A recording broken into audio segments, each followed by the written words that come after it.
So what is myasthenia gravis basically?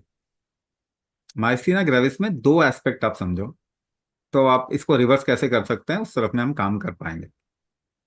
पहला part, the controlling factor of the nervous system.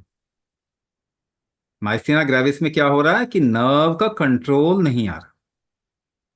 तो जरा आप थोड़ा एक्सपेरिमेंट करो, ठीक है? You try to control an action of your body. अपने शरीर में किसी भी एक्शन को कंट्रोल करने की कोशिश कीजिए। सामने एक किसी को खड़ा कर लीजिए, उसको अपना हाथ पकड़ाइए, वो आपके हाथ को हिलाए और आप उस हाथ को हिलने ना दो। तो आप क्या करेंगे कि वो कंट्रोल लेके आएंगे। आप सांस रोक के अपने हाथ को टाइट कर लेंगे, इजंट इट? आप एक पांव पे खड़े होना चाहते हैं, how do you control? You hold your breath. आप कहीं पे फोकस करना चाहते हैं, how do you focus at a point? You hold your breath. तो कुंभक ही आपके शरीर का कंट्रोलिंग फैक्टर है। वो कंट्रोलिंग फैक्टर न्यूरो सिस्टम पे इंपैक्ट लेके आता है, तभी कंट्रोल। मोटर न्यूरॉन्स जिसे कहते हैं, वो कंट्रोल कुंभक से होती है। तो कुंभक करना माइस्थीनिया ग्रेविस के लोगों के लिए कंपलसरी होना चाहिए, 100% जरूरी होना चाहिए। कुंभक कंट्रोलिंग फैक्टर है आपके नर्वस सिस्टम का, इसको बढ़ाइए तो कंट्रोल बढ़ जाएगा। दूसरा पार्ट, न्यूरो रीजनरेशन। नसें जब डैमेज होती हैं तो क्या वो रीजनरेट हो सकती हैं? हाँ, न्यूरोप्लास्टिसिटी आप गूगल करके पढ़ लीजिए, आपको पता चल जाएगा कि हाँ जनरेट हो सकती है, मगर किसी को ये नहीं मालूम कि कैसे हो सकती। तो रीजनरेशन हमेशा आपके मेटाबॉलिज्म से रिलेटेड होता है। भोजन कितना इस्तेमाल कर पा रहा है शरीर, और वो कुंभक से बढ़ता है। तो मेटाबॉलिज्म कुंभक से जैसे ही बढ़ता है, रीजनरेशन बढ़ जाएगा। न्यूरो प्रॉब्लम लंबा समय लेती हैं ठीक होने के लिए, ये भी आपको ध्यान रखना पड़ेगा। तो कुंभक करने पे कई लोगों को इमीडिएटली फायदा होता है, मगर वो थोड़े समय बाद में ऐसा लगता है कि ये फायदा गया, चला गया। नहीं नहीं, फिर आपको कुंभक फैक्टर को इंक्रीज करना होता है। तो कई बारी अगर न्यूरो प्रॉब्लम है आपको और आप दवाई कोई भी ना लें तो 3 साल में वैसे भी ठीक हो जाता है न्यूरो प्रॉब्लम।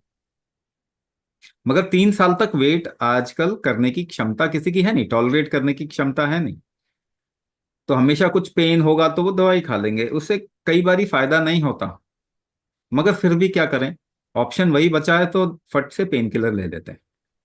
पेन किलर जितने भी हैं आपके, पैरासिटामोल इंक्लूडिंग पैरासिटामोल, ये सबसे खतरनाक दवाइयां हैं, सबसे खतरनाक मेडिसिन है। क्योंकि सबसे ज्यादा लिवर डैमेज पैरासिटामोल से होता है और पेन किलर से होता है, सबसे ज्यादा लिवर डैमेज।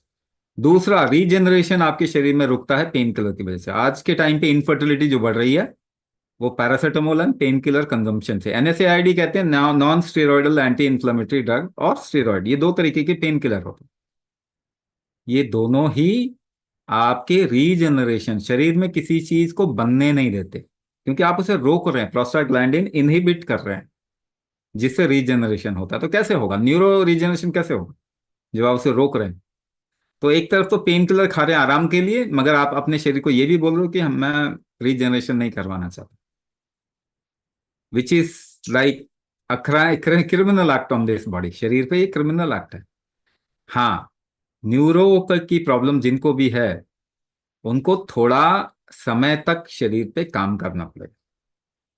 तो मैं उन लोगों को कहता हूं कि 1 साल से तो पहले रुकना नहीं, और उसके बाद फायदा देख के इंस्पायर होके फिर और थोड़ा कंटिन्यू कर। मगर 1 साल में काफी फायदा हो जाएगा। आप देखेंगे आपकी प्रॉब्लम ड्रास्टिकली रिड्यूस हो जाएगी। क्या खत्म हो जाएगी? नहीं, खत्म नहीं होगी, धीरे धीरे और टाइम लगेगा। मगर क्या है कि एक और चीज हमको समझना चाहिए कि हम खत्म करने का इकोसिस्टम ही नहीं बिल्ड कर रहे ना। क्योंकि इन्फेक्शन का इकोसिस्टम हमने बढ़ा दिया तो कोई इन्फेक्शन होते ही फिर आपकी हालत खराब हो जाएगी। तो वो तो हमने इकोसिस्टम ही खराब बिल्ड किया हुआ ना, कि हम हेल्दी रहना ही नहीं चाहते बेसिकली।